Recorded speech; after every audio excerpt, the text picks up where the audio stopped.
Kalau perempuan buat bukan, boleh, tak masalah. Okey. Nanti masa perempuan basuh, masa perempuan basuh, masa nak masukkan dalam tiup kita bagi shrink. Tapi bila perempuan masuk di dalam shrink, perempuan kena kacau balik untuk tarik balik. Sebab takut nanti macam kelas lain, orang dapat air di atas, bawah dah mendak, balik rumah dah keras. Sekali nak masuk shrink macam tarik, baru dia sebati. Faham tak? Okay, nanti kita buatkan perempuan, kita buat cair sikit.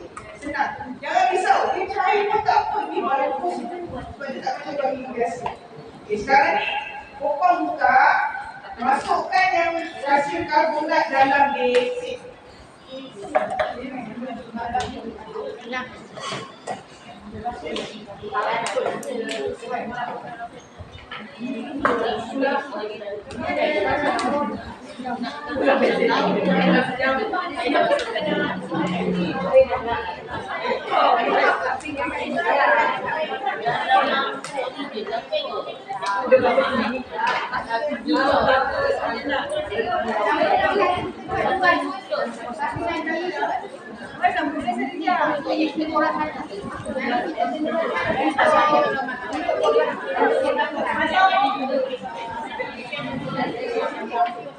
Okey, masukkan kalsium karbonat.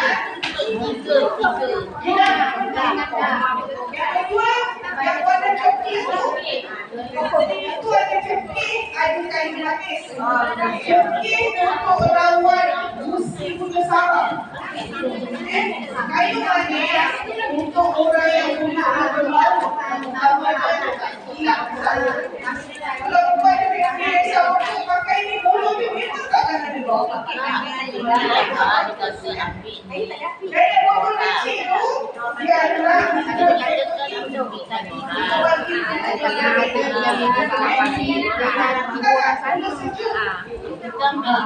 kita letak karton.